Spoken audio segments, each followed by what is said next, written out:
Dados kula wangsuli malih nggih. Dados kitab Hikam niku dikarang oleh Ibnu Athaillah napa As-Sakandari. Terus beliau adalah murid dari Abul Abbas Al-Mursi. Abul Abbas niku murid saking Abil Hasan Asy'ari. Nah, ingkang menginspirasi perilaku ulama di Indonesia khususnya niku adalah tulisan-tulisan utawi madhab-madhab utawi pilihan-pilihan maslak thariqah ingkang dipegang kalian Abul Hasan sinten Asy'ari. Jadi niku nggih nguntungno tiyang Jepon. Madhab ini ora unik. Terus di antara yang diceritakan Syekh Abul Hasan Asy'ari, nate suatu saat ada seorang wali, di mana-mana wali itu nggih selerane namung kepengen parak pangeran, mboten kepengen dosa.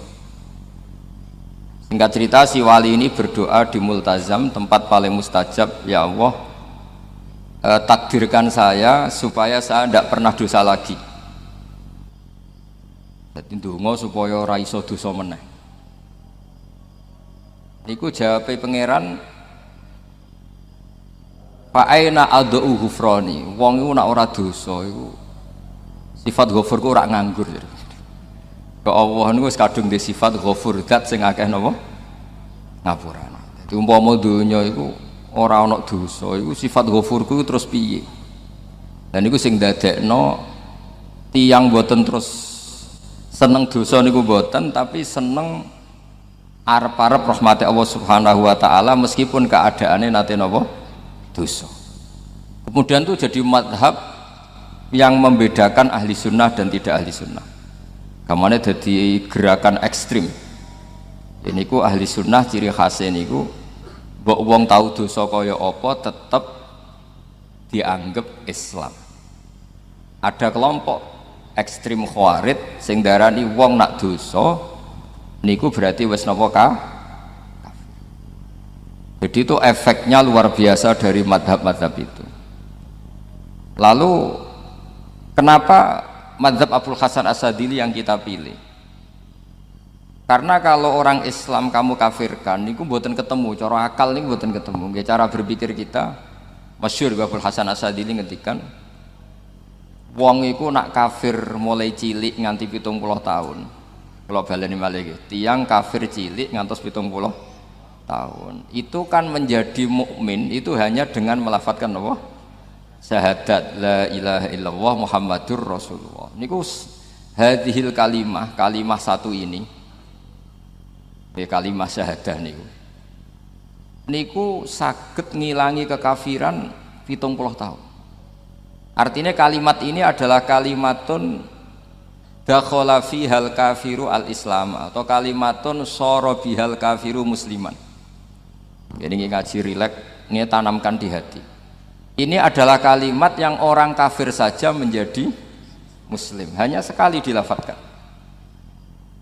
Masa lalu dengan kalimat yang sama tiang muslim menjadi kafir. Ini pun buatan ketemu akal. Makanya madhab takfiri, madhab gampang mengkafirkan orang itu jelas madhab yang enggak ada rujukannya sama sekali, enggak ada pegangan ilmiahnya sama sekali. Wong kafir wae dadi Islam, mosok wong Islam dadi kafir. Mau perkara tahlilan ning kuburan. Gara-gara tahlilane nyekel patok dianggap napa?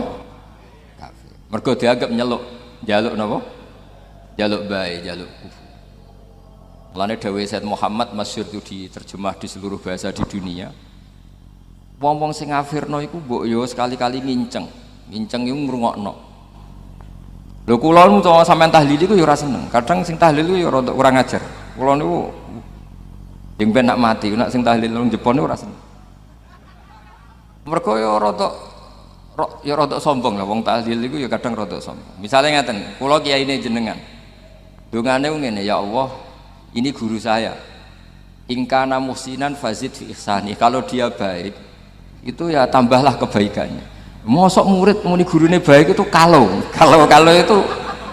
itu kan ngenyak uang. Kene soleh-soleh permanen dianggap napa? Jadi dungane itu ngeper, in kana muhsinan fazid fi ihsani. Wa in kana musian fatajawas anhu, misalnya kalau dia orang buruk, kalau beliau orang buruk yang kau maafkan. Maka orang-orang di luar sana yang mengatakan andekan tahlil itu baik pasti dilakukan sahabat, itu logika yang keliru. Sahabat gak mungkin kan nahlili Kanjeng Nabi ngendikan ingkana musinan, sido kafir ngoten iki mboten. Lha wong Kanjeng Nabi kok apike di ngendikano ingkana, ini kok kafir. Wong Nabi kok ingkana, andai. Saiki pertanyaannya gini, kita sebagai kiai, sebagai guru, ku murid nak tahlil ya rada kurang ajar sithik.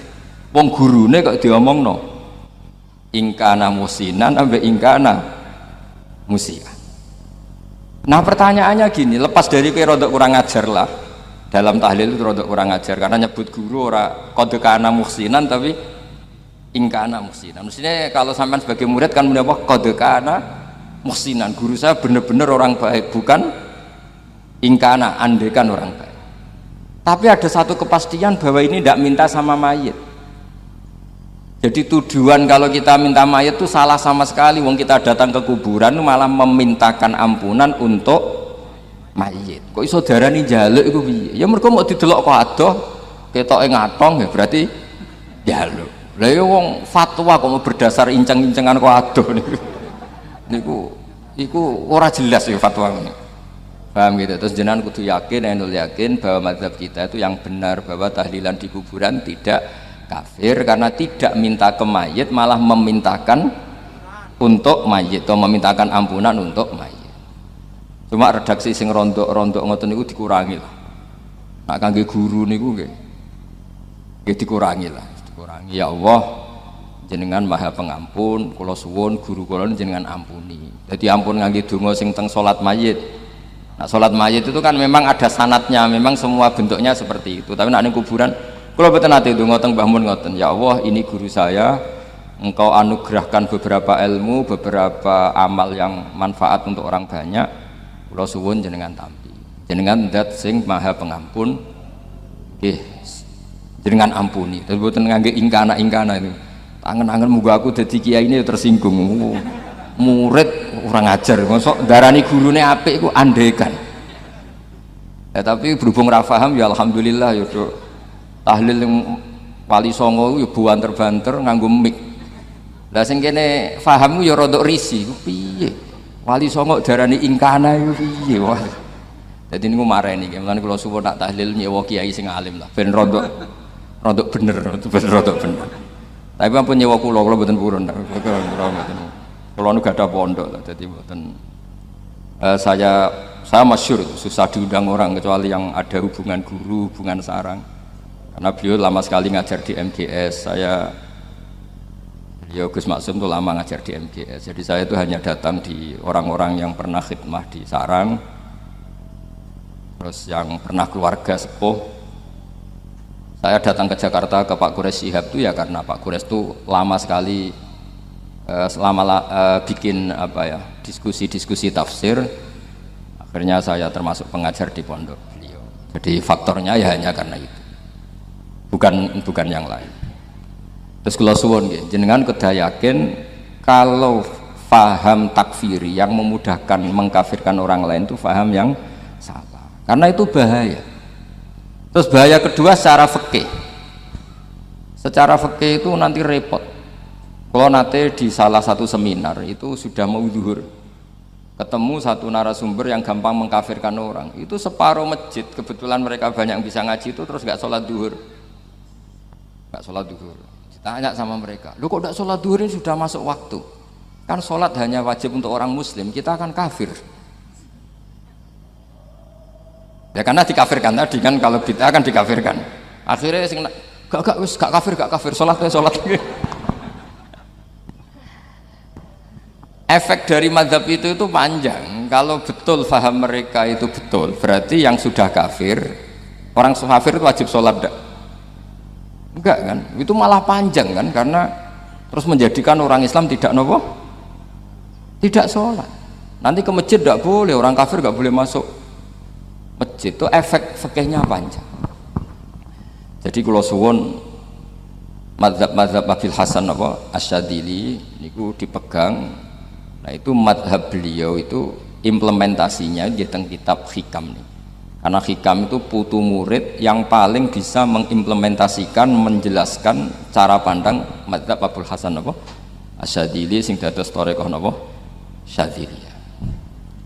Terus ketiga, itu cara pandang itu detail.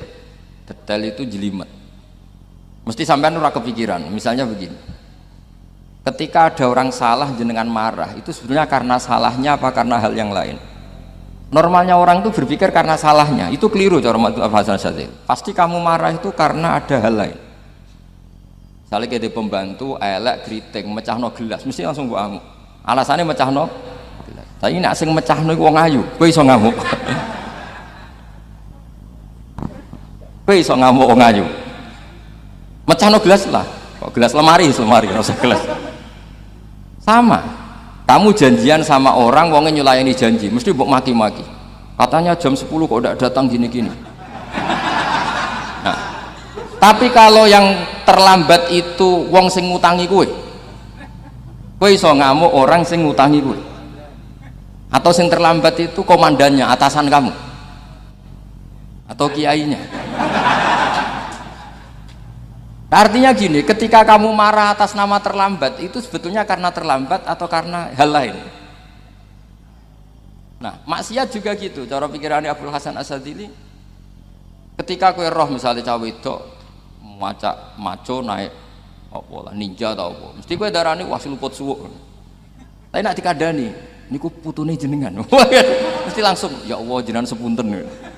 Jadi sebenarnya kita kebencian sama orang lain tuh karena kebetulan tuh tidak keluarga kita. Coba kalau itu keluarga kita, pasti kita mikir ulang. Kowe gedeng wong ra salat, mesti sebabnya dua. Satu tidak sholat, dua kebetulan itu tidak anak kamu. Kalau itu anak kamu pasti istighfar berhari-hari untuk dimaafkan Allah, bukan maksud no. Tapi kalau orang lain kue, pertanyaannya sebetulnya kamu benci itu karena tidak sholatnya apa karena plus dia tidak anak kamu? Nah itu pikirannya Abul Hasan apa? Kue ngamuk itu gelas pecah, itu perkara itu pecah gelas apa plus yang pecah no elek? Nah itu pecundang kita, itu cara pikiran Abul Hasan. Kita ini pecundang itu nggak fair, kenapa? Betul fair. Nah itu terus beliau di